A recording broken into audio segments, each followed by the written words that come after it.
اللهم صل على سيدنا محمد النبي الأمي وعلى آله وصحبه وسلم.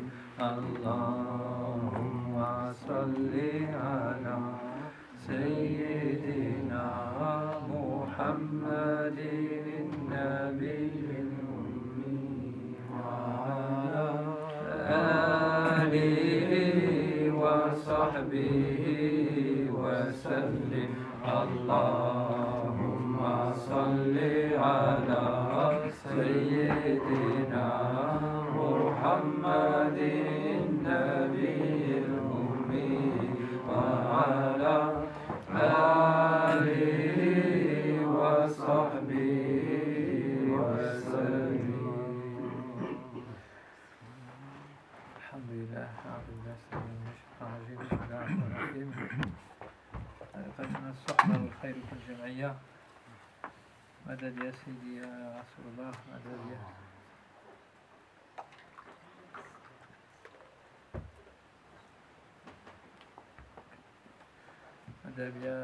مدد يا سلطان أولياء شاء الله في الدارستاني. مولانا مدد يا مولانا شيخ محمد ناظر الحقاني. مدد يا سيدي يا محمد عبد التنبيه. أعوذ بالله من الشيطان الرجيم. بسم الله الرحمن الرحيم. لقد جاءكم رسول من أنفسكم عزيز عليه ما عنتم حريص عليكم بالمؤمنين رؤوف رحيم. صدق الله العظيم. لقد جاءكم رسول من أنفسكم. الله أكبر. Inch'Allah. Nous sommes dans le mois du Mawlid, le Nabawi Sharif, alhamdoulilah. Allah, dans ce verset magnifique, il nous rappelle لقد جاءكم رسول من أنفسكم. Subhanallah. Autrefois, c'est dire dit Fikum Rasulullah, mais là, c'est encore plus. Fikum Rasulullah, c'est il est parmi vous en quelque sorte. لقد جاءكم رسول من أنفسكم. Il est venu à vous un envoyé de vos propres âmes. Effectivement, dans un arabe parlé, ça veut aussi dire que le prophète est venu parmi vous, au sens figuré. Mais si on prend le mot nefs dans le sens propre, qui est l'âme de l'être humain, Allah subhanahu wa ta'ala dans ce verset nous dit que le prophète est venu de nos propres âmes. Il est issu de nos propres âmes, il est issu de nous-mêmes. Et quand il dit ça à l'ensemble de l'humanité. Parce que l'ensemble de l'humanité a besoin d'un guide pour l'emmener à sa destination. Et la destination, quelle est la destination pour l'humanité ? Il y a une seule destination, le bonheur. Tout le monde cherche le bonheur. Allahu Akbar. Donc, pour emmener à la destination du bonheur, la présence divine envoie, suscite de nous-mêmes, de ce qui émane de nous, c'est-à-dire cette recherche du bonheur qui est, comme les gens des ordinateurs, ils diraient le hardware, la chose centrale en nous, le programme central qui est dans tous les êtres humains, c'est de chercher le bonheur. Et donc, comment chercher le bonheur ? Allah dit, je vais envoyer de vous-même, de cette demande qui est en vous, vous allez voir extérieurement celui qui va vous emmener vers moi. Parce que le bonheur, c'est lui.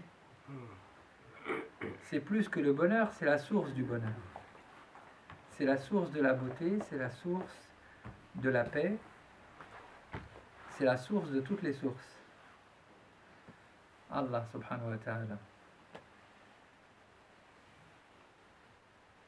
Azizun alayhi ma'anittum harisun alaykum. Il lui est très précieux à cet envoyé ce qui vous arrive. Harisun alaykum, et il est comme un, comme un gardien, pour vous. C'est-à-dire qu'il est plus attentionné à vous-même que sa propre âme. Votre cheminement vers ce bonheur lui est plus important. D'ailleurs, il y a un autre verset où Allah dit au prophète, innaka bakhi'un nafsak, tu vas pas te rendre malade juste pour les guider. Allah yahdi man yasha. C'est Allah qui guide qui veut. Lan tahdi man ahbabta ya Muhammad, walakin Allah yahdi man yasha. Ça, c'est pour nous montrer la personnalité de Rasulullah sallallahu alayhi wa sallam. La personnalité de Rasulullah sallallahu alayhi wa sallam, c'est la personnalité de tous les envoyés divins. Mais elle s'exprime de manière plus totale dans le dernier des envoyés divins, Muhammad Rasulullah sallallahu alayhi wa sallam, parce que c'est le seul qui est envoyé rahmatan lil alamin, qui est envoyé avec une mission universelle. C'est-à-dire qu'il est celui qui va donner ce dernier message qui doit porter jusqu'à la fin des temps. Allahu Akbar. Donc fait que ces qualités doivent être particulières pour pouvoir parler non seulement aux gens de son époque, mais aux gens de toutes les époques qui vont venir jusqu'à la fin des temps. Rasulullah Muhammad sallallahu alayhi wa sallam. Mais pour parler à des gens comme nous, de la fin des temps, il faut qu'il ait un cœur en or. Pour toucher des cœurs comme ceux des gens de la fin des temps, peut-être en règle générale, il faut avoir des qualités particulières. C'est pour ça que dans un autre verset extraordinaire, il dit A'udhu billahi minash shaitanir rajim, bismillahir rahmanir rahim, laqad kana lakum fi rasulillahi uswatun hasana liman kana yarju Allah wal yawmil akhir wa dhakara Allah katira. Sadaqallah al-azim. Et vous avez dans l'envoyé de Dieu, justement, un exemple excellent pour celui, et là c'est ça qui est important, pour celui qui cherche Dieu, qui cherche Allah. Celui qui ne cherche pas Allah, pour lui c'est pas un exemple, le prophète. En réalité, tous les êtres humains cherchent Allah, mais tous les êtres humains ne sont pas conscients qu'ils cherchent Allah. Mais tous les êtres humains, puisque tous les êtres humains cherchent le bonheur, cherchent la paix, tous les êtres humains cherchent Allah. Liman kana yarju Allah wal yawm al-akhir. Et celui qui pense au jour dernier. Il y a le jour du jugement, bien sûr. Mais avant le jour du jugement, il y a le jour du départ. Notre dernier jour à nous aussi. Parce qu'Allah subhanahu wa ta'ala, dans ce verset, il ne dit pas l'yawm al-akhir en parlant seulement du jour du jugement, il dit le dernier jour.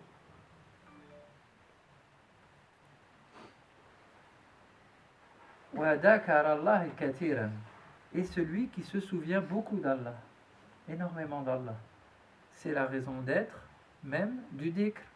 Pourquoi on fait des séances du dhikr? Parce qu'il y a des gens nouveaux ici parmi nous qui n'ont jamais assisté à une séance de dhikr.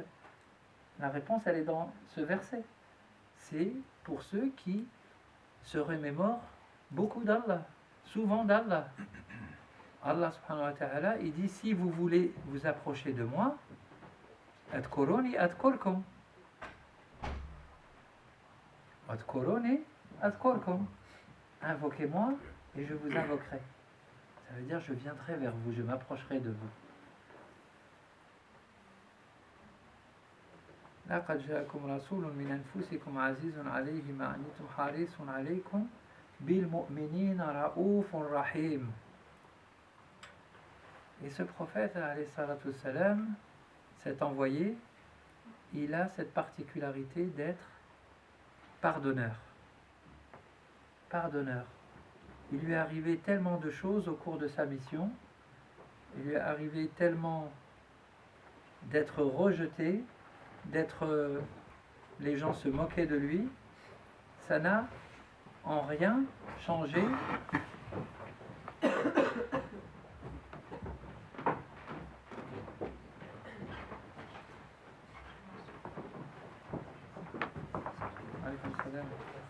Ça n'a en rien changé sa détermination pour nous emmener à bon port. Pour nous emmener à bon port. Mais encore faut-il être conscient. Encore faut-il être conscient. Faut-il être conscient. Parce que l'être humain, c'est un inconscient en règle générale. C'est pour ça, on le répète souvent, mais on le répétera jamais assez souvent. C'est pour ça qu'en arabe, il s'appelle insan, l'oublieux. Le mot être humain en arabe veut dire l'oublieux. Insan yensa. C'est pour ça que le contraire de nesyan, c'est dhikr. Le contraire de nesyan, c'est dhikr. Man kana yarju Allah wal yawm al-akhir wa dhakara Allah kathira. Pourquoi il le précise dans ce verset que le prophète, c'est l'autre verset, sur celui de l'exemple prophétique, c'est pour ceux qui cherchent à se rapprocher d'Allah. Pour eux, le prophète est un exemple. Un exemple en quoi? En quoi il est un exemple? On a la réponse dans le verset d'avant. لَقَدْ جَاءَكُمْ رَسُولٌ مِّنْ أَنفُسِكُمْ عَزِيزٌ عَلَيْهِ مَا عَنِتُّمْ حَرِيصٌ عَلَيْكُمْ. Pour ressembler au prophète, il ne faut pas s'inquiéter que de nous-mêmes, avoir cette capacité de ne pas s'inquiéter que de nous-mêmes, mais de s'inquiéter de l'autre, de penser à l'autre. C'est pour ça que le prophète, dans un hadith que tout le monde connaît, il dit La yu'minu ahadukum hatta yuhibba li akhihi ma yuhibbu li nafsihi. Aucun d'entre vous n'aura véritablement la foi jusqu'à ce qu'il aime pour son frère ce qu'il aime pour lui-même. Allahu Akbar. Juste cet enseignement, هذا الحديث بس يكفينا حتى يومنا الآخر. De garder devant nos yeux ce hadith.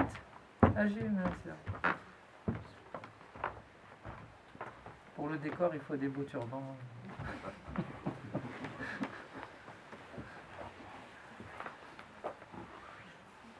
Ce hadith extraordinaire, jusqu'à la fin des temps, on pourrait le mettre en lettres d'or. Personne n'aura assez de certitude de l'avoir accompli. À part Rasulullah sallallahu alayhi wa sallam, ou les gens qui l'ont suivi vraiment pas à pas, jusqu'à éteindre leur propre âme, jusqu'à faire disparaître leur propre âme dans son âme. C'est-à-dire qu'ils l'ont tellement aimé, qu'ils l'ont rencontré dans ce monde, avant l'autre monde.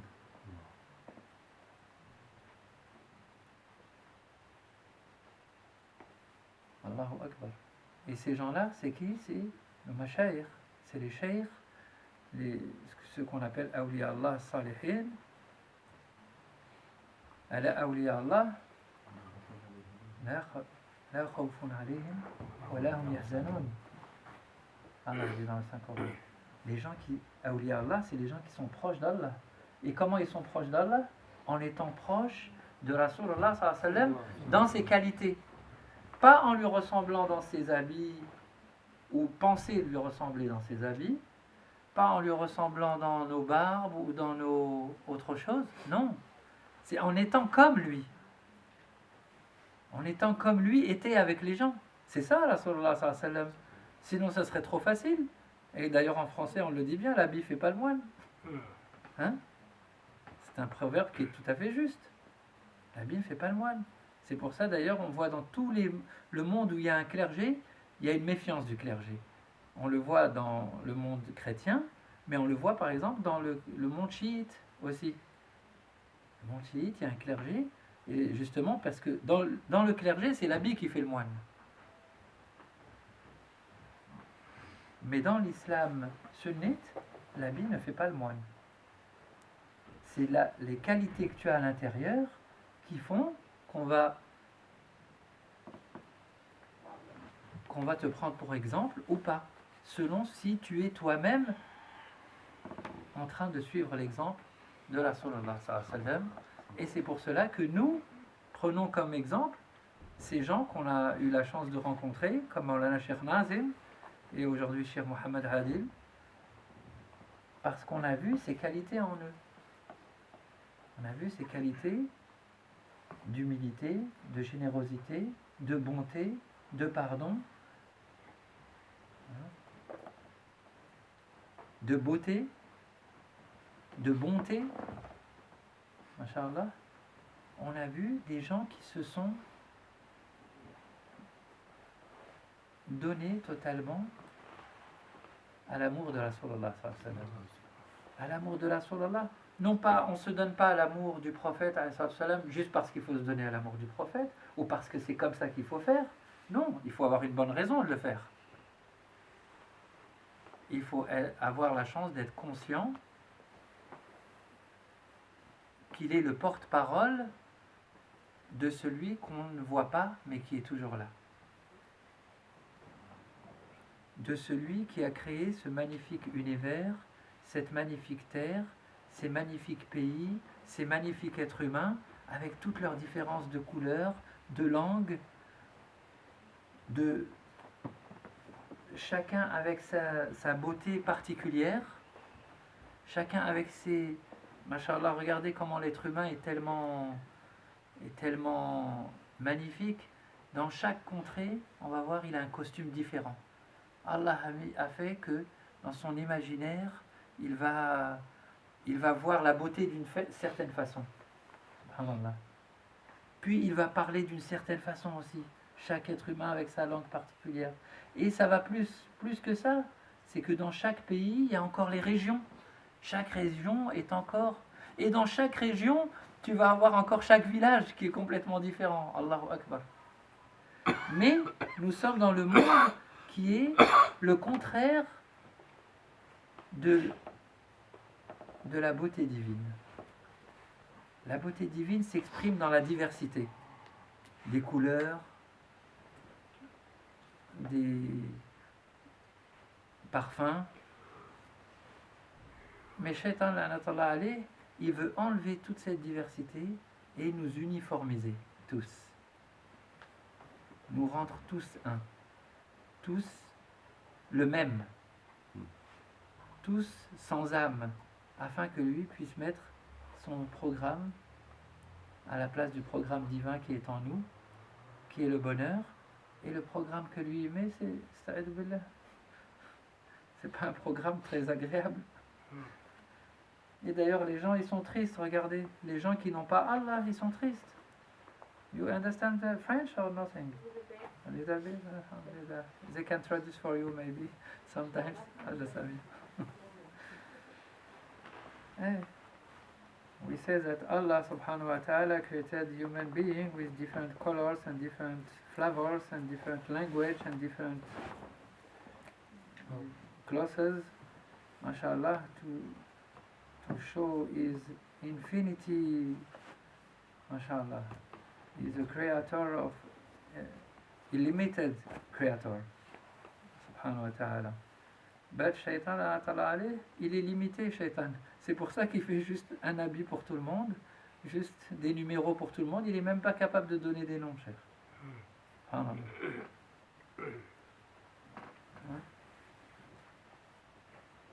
Non, alhamdoulilah, on essaie de s'adresser à tout l'ensemble parce qu'il y a différentes composantes dans cette assemblée, subhanallah. Donc, la chère nous encourage à parler à chacune des âmes de manière particulière. Il y en a parmi vous qui sont très avancés, il y en a qui sont tout nouveaux, il y en a qui sont peut-être même pas encore musulmans. Allahu Akbar. Subhanallah. Et être musulman, ce n'est pas suivre une religion, c'est suivre le chemin du bonheur. Le chemin du bonheur qui est inscrit en nous et qu'on cherche de tous les côtés, on ne sait pas où c'est. Et Shaitan, il est là, le diable, c'est ça Shaitan, hein, pour traduire, parce qu'il y a des gens qui ne comprennent pas l'arabe. Il est là pour te dire, non, suis surtout pas ce chemin-là. Regarde pas là. Hein? Non, c'est là qu'il faut regarder.